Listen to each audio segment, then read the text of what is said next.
दिखाते हैं। भारत ही नहीं, दुनिया के पर्यटन के मानचित्र पर स्टैच्यू ऑफ यूनिटी ने चंद सालों में ही अपना एक अलग पहचान बना चुका है। गुजरात में विंध्याचल और सतपुड़ा पर्वत श्रृंखला के बीच बहती नर्मदा तट पर खड़ी सरदार वल्लभ भाई पटेल की 182 मीटर ऊंची विश्व की सबसे ऊंची गगनचुंबी मूर्ति स्टैच्यू ऑफ यूनिटी केवड़िया के बंजर गांव के भाग्य खोल दिए हैं।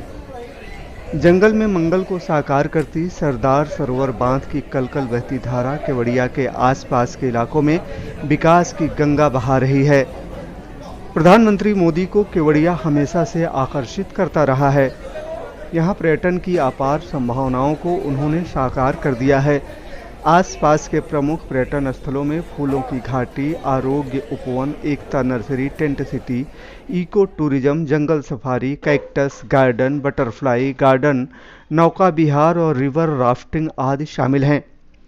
सभी स्थल सरदार सरोवर बांध और स्टैच्यू ऑफ यूनिटी के आसपास ही स्थित हैं। स्टैच्यू ऑफ यूनिटी भारत के प्रथम उप प्रधानमंत्री तथा देश के पहले गृह मंत्री सरदार वल्लभ भाई पटेल को समर्पित एक भव्य स्मारक है। स्टैच्यू ऑफ यूनिटी, जिसकी लंबाई 182 मीटर यानी 597 फीट है, इसके बाद विश्व की दूसरी सबसे ऊंची मूर्ति चीन में स्प्रिंग टेम्पल बुद्ध है, जिसकी कुल ऊंचाई 153 मीटर है। प्रारंभ में इस परियोजना की कुल लागत भारत सरकार द्वारा लगभग 3000 करोड़ रखी गई थी। बाद में लार्सन एंड टूब्रो कंपनी ने अक्टूबर 2014 में सबसे कम 2989 करोड़ की बोली लगाई, जिसमें आकृति, निर्माण तथा रखरखाव शामिल था। निर्माण कार्य का प्रारंभ 31 अक्टूबर 2013 को प्रारंभ हुआ। मूर्ति का निर्माण कार्य अक्टूबर 2018 में समाप्त हो गया।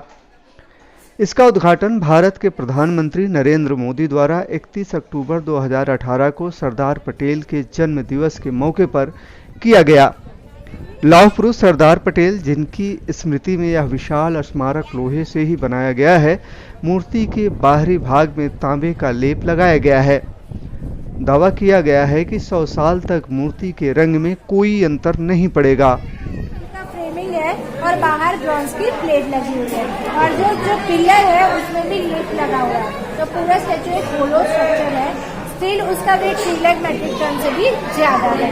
और वो हम लोग यहाँ पे से इंटरनल स्ट्रक्चर भी देख सकते हैं। यहाँ फ्रंट व्यू है, वहाँ बैक व्यू है। वो पूरा स्टैचू को राउंड देख सकते हैं। स्टैचू के अंदर खड़े हैं। वो जो पैर के पास हम लोग खड़े होंगे वो कहाँ है? और यहाँ से हम लोग ना पैर कहाँ है? पैर के पास जो खड़े होते हैं तो सर अभी तो हार्ट में है ना। अच्छा। तो पैर के पास तो आपको नीचे जाना पड़ेगा, वो हम लोग लास्ट में एक्सेस करेंगे। ओके। पहले हमने म्यूजियम देखा, म्यूजियम से ही लिफ्ट लेके आप व्यूइंग गैलरी तक आ सकते हैं।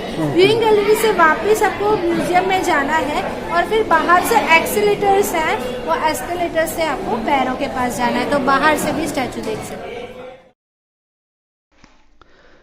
मूर्ति को बनाने के लिए लोहा पूरे भारत के गांव में रहने वाले किसानों से खेती के काम में आने वाले पुराने और बेकार हो चुके औजारों का संग्रह करके जुटाया गया। सरदार वल्लभ भाई पटेल राष्ट्रीय एकता ट्रस्ट ने इस कार्य हेतु पूरे भारतवर्ष में 36 कार्यालय खोले, जिससे लगभग 5 लाख किसानों से लोहा जुटाने का लक्ष्य रखा गया। इस दौरान लगभग 5000 मीट्रिक टन लोहे का संग्रह किया गया। शुरुआत में यह घोषणा की गई थी कि संग्रहित किया गया लोहे का उपयोग मुख्य प्रतिमा में किया जाएगा, मगर बाद में यह लोहा प्रतिमा में उपयोग नहीं हो सका और इसे परियोजना से जुड़े अन्य निर्माणों में प्रयोग किया गया। स्टैच्यू ऑफ यूनिटी यानी पूरी मूर्ति 3 हिस्सों में विभाजित है, जिसमें दर्शनी फ्लोर, छज्जा और छत शामिल है। छत पर स्मारक उपवन, विशाल संग्रहालय तथा प्रदर्शनी हाल है, जिसमें सरदार पटेल की जीवन तथा योगदानों को दर्शाया गया है। नदी से 500 फीट ऊंचा ऑब्जर्वर डेक का भी निर्माण किया गया है, जिसमें एक ही समय में 200 लोग मूर्ति के अंदरूनी भागों के साथ नर्मदा नदी के आसपास के बिखरे सौंदर्य को निहार सकते हैं। हम बता दें कि ऑब्जर्वर डेक मूर्ति का सीना का वह भाग है जिसके अंदर सैकड़ों लोग खड़े होकर नर्मदा के आसपास प्राकृतिक खूबसूरती को निहार सकते हैं। आकाश श्रीवास्तव, केवड़िया, गुजरात। सच दिखाते हैं।